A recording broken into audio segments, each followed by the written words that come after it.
10 anos depois voltei pra falar de David Copperfield, né, gente? Continuo lendo, né, agora de maneira diferente, mas eu resolvi voltar aqui pra fazer mais um diáriozinho de leitura, porque é uma história que eu tô gostando muito, e aí eu vim aqui falar mais um pouco com vocês sobre ela. Da última vez, do último vídeo que eu fiz sobre lendo David Copperfield, e aí eu achei legal deixar claro porque eu tava vendo uns vídeos antigos da Tati Feltrin e ela tava falando justamente sobre isso, sobre as pessoas que pegam as ideias de outras pessoas na internet e fazem como se aquela ideia fosse dela. E esses diários de leitura, ela começou a fazer há muito tempo. Eu não tinha visto ainda, mas ela começou porque é muito vídeo que tem naquele canal, né, minha gente? Eu faço umas maratonas de vez em quando, mas eu acho que eu não passei nem perto de fazer 30% dos vídeos daquele canal. Mas ela tava falando sobre isso e eu não tinha visto esse lendo tananã. Botei até na descrição do outro vídeo, mas aí é melhor deixar claro que quem faz esse lendo fulano de tal, quem começou a fazer esse lendo fulano de tal foi ela lá no Tiny Little Things, que é o canal dela. E é muito legal. E aí eu ainda não tinha pensado sobre autoria, sobre essas coisas no mundo da internet, né? Afinal, eu estou chegando agora. Mas aquele vídeo que eu vi dela, eu vou ver se eu acho. Fala sobre isso, sobre direitos autorais na internet. E aí eu vou ver se eu encontro e deixo na descrição do vídeo pra quem quiser, né? Ver ela falando, que ela sempre dá uma aula muito interessante sobre muitas coisas e é mais uma que ela dá. Então é isso, acho que da última vez que eu vim aqui, eu só tinha lido 3 capítulos desse moço aqui. E hoje eu já vou no capítulo 20. Já vou lá no 20º, né? E agora ficou muito mais interessante e muito mais legal, porque a Nina, do canal Nina e Suas Letras, também vou deixar o link para os meus aluninhos que gostam de ver e falar sobre livros. Vão lá seguir a Nina. E ela montou um grupo no WhatsApp pra gente ler, sobre um projeto que é dela, que é o Projeto Mindlin, e quando eu vi, eu pedi pra participar e ela me aceitou, e isso agilizou muito minha leitura com relação a David Copperfield. Inclusive, quero participar dos próximos com ela, porque é muito legal, a gente conversa e debate sobre a obra, e aí fica bem interessante e motiva, estimula, porque aí você não para de ler. Ela fez um cronograma todo bonitinho, e às vezes a gente se atrasa e aí isso pode dar uma desanimada, mas aí tem gente no grupo que também se atrasa e diz, calma, colega, tamo junto, vamos lá. E a gente acaba conseguindo, né, chegar nos nossos objetivos. Como eu avancei muito, aí eu vou dividir esses diários de leitura, vou fazer uma retrospectiva aqui. E aí no último, eu li os 3 capítulos, que eram basicamente o nascimento de Dave, a gente conhecia um pouquinho desse núcleo familiar dele a princípio, e aí ele é enviado a gente vê a chegada do novo personagem, né, o Sr. Mordestone, e ele é enviado pra casa da família de Pegote, não sei, pra que a mãe possa casar. E aí quando ele volta, o título do capítulo é Caio em Desgraça, porque é o que acontece com ele. Quando ele volta, a casa dele está tomada pelo Sr. Mordestone. Aí o quarto dele havia sido mudado de lugar, ele não dorme mais no lugar onde ele sempre dormiu. Agora ele vai dormir em um outro quarto, é um quarto não tão confortável quanto o que ele tinha. E ele percebe que a vida dele mudara para sempre, de maneira irreparável. E para nós que estamos lendo a história também, a gente percebe que a partir desse momento acabou a história dele tá dividida até esse capítulo. Antes da chegada desse homem na vida dele e agora com a chegada desse homem na vida dele, que não vai ser nada fácil. Nos próximos capítulos a gente vai observar isso. Pedro, eu não lembro o nome do canal dele. Não Apenas Histórias. Esquece. Eu comecei a seguir esses dias. E ele também tá fazendo a leitura do David Copperfield. E aí ele falou uma coisa que eu achei interessante. Ele disse assim, eu não sou capaz de julgar a mãe de Dave. Porque ela tá passando por processo de violência psicológica muito forte. E ele disse: eu não sou capaz de julgar a mãe dele. E é exatamente assim que eu me sinto com relação a ela. Eu até falei muito isso no grupo, porque eu não consigo julgar Clara. Ela também era muito menina quando o marido morreu, então ela era uma presa fácil para aquele homem, para aquele predador. Ele é um predador, ele estava procurando alguém como ela, justamente para se apossar e fazer dela o que ele bem quisesse e entendesse.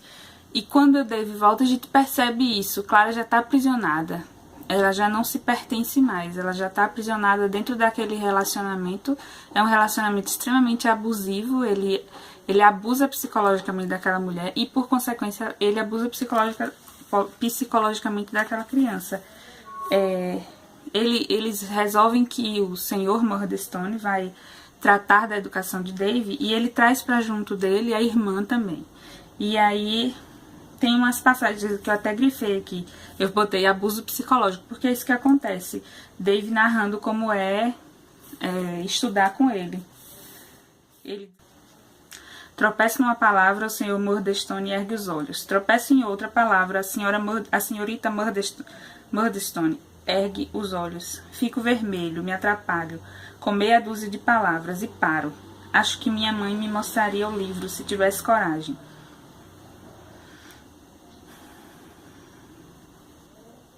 Mas ela não tem, e diz baixinho: ó, Dave. E aí ele já interrompe: ora, Clara, se controle. Ele fala muito isso pra ela: se controle, né? Se contenha, se controle, se contenha, porque é uma forma que ele tem de aprisionar essa mulher dentro das vontades dele, digamos assim. E aí quando o Pedro falou isso, eu achei bem interessante, porque é isso mesmo. Eu também não tenho coragem de julgar ela, porque ela se mostra extremamente frágil. E aí aquele predador, eu considero ele um predador. Ele estava à procura de uma presa fácil e ele encontrou aquela mulher muito fragilizada com a morte do primeiro marido, com um filho pequeno para criar, nunca teve posse sobre o próprio destino, e aí de repente ela se depara com essa situação, tem que criar um filho sozinha, né, ser responsável por... Daí no final desse capítulo, ele parte para as vias de fato com Dave, e Dave, na tentativa de se safar, digamos assim, da violência que ele estava perpetrando contra ele dá uma mordida na mão dele. E aí era aquela desculpa que o Murdstone queria para se livrar daquela criança. A partir daquele momento ele era um monstro insensível, mal educado, selvagem e que não merecia consideração nenhuma. E aí a gente parte pro próximo capítulo, que é o expulso de casa. Que o que acontece? Eles colocam Dave num colégio interno. E aí mandam aquela criança para um colégio interno para que assim ele pudesse ser educado. E não é qualquer colégio interno, é um colégio interno escolhido pelo senhor e pela senhorita Murdstone. Então a gente já sabe que não é um colégio interno qualquer. É um colégio interno que vai fazer, talvez, tão mal para Dave quanto aquele casal, né? Aquela dupla de irmãos também faz. E aí, nessa ida dele para esse colégio, a gente percebe quão ingênuo o Dave é. E ele encontra com um garçom numa certa parada do transporte que ele tá pegando para ir para esse colégio, e o garçom consegue enrolar ele da forma mais sacana possível, e ele acaba ficando com fome. O garçom consegue comer toda a comida dele e ele acaba ficando com fome, porque ele é muito ingênuo. E aí na página 116 a gente se depara com a idade de Dave. Quando perguntam a ele a idade dele, ele diz que tinha 8, quase 9 anos de idade. Então ele era uma criança, né, jogada ao mundo, assim, jogada no mundo para viver por conta própria, de certa forma, porque ele sair da casa dele para esse colégio interno sozinho é jogar ele no mundo para viver por conta própria. E aí ele chega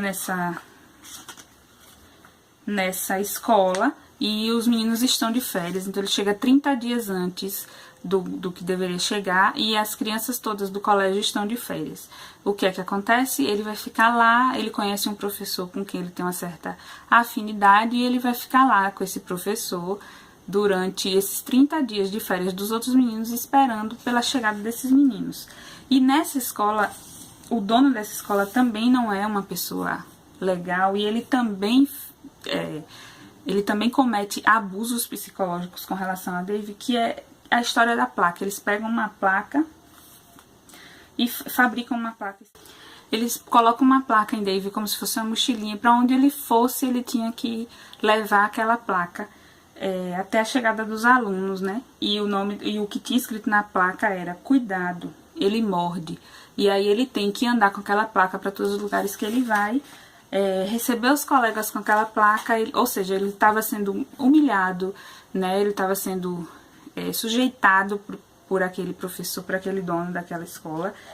E para ele aquilo era uma violência muito grande, porque ele é um menino muito doce, ele é um menino muito calmo, muito paciente, mas o Mordestone queria transformar ele numa figura problemática, numa figura selvagem, descontrolada, e essa escola também está contribuindo para construir, digamos assim, essa imagem de Dave que ele não é, da pessoa que ele não é.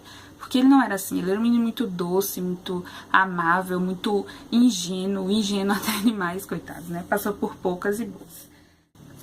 Aí o capítulo seguinte é o capítulo 6, ele diz que amplio o meu círculo de relações. E aí aqui a gente vai saber como ele viveu durante aqueles meses naquela escola. Porque ele, apesar de tudo, aquela escola representou para ele um lugar muito feliz, porque ele começou a conviver com outras crianças da idade dele, a conviver com outras realidades, a criar relações de amizade que até então ele não tinha. Ele só teve aquele primeiro contato com Emily, quando ele foi para lá, para casa deles, no interior, mas depois ele voltou para viver só com a mãe e com Peggot e com aquele senhor. E aí, quando ele vai para lá, para Salem House, ele começa finalmente a ampliar mesmo os círculos de relações dele. Já no capítulo 7, ele vai falar um pouco sobre como foi esse primeiro semestre na Salem House. E aí a gente conhece mais a fundo, porque ele foi apresentado no capítulo anterior. Agora a gente vai conhecer mais a fundo esse Steve Forth, que é o nome do personagem. E ele seria como o líder da turma, né, dos meninos lá desse internato, e Dave começa a desenvolver por ele uma relação de admiração muito grande. Steve Forth significa uma pessoa muito admirável para Dave. E aí a gente vai acompanhar como se dá essa relação dos dois, né, a princípio lá naquele internato no primeiro semestre.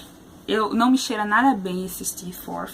Ele tem umas atitudes muito egoístas e feias e cruéis. Eu acho que Dave é mais do que isso, merece admirar alguém muito melhor do que isso, e ele não me cheira muito bem, né? Mas vamos ver o que é que acontece. Então é isso. Depois eu volto pra falar mais um pouquinho, porque é uma história que é uma leitura que tá sendo bem interessante e tá caminhando. Já estamos quase na metade da batalha. E é muito bom, muito gostoso. Eu recomendo demais. Já recomendo demais. Beijo.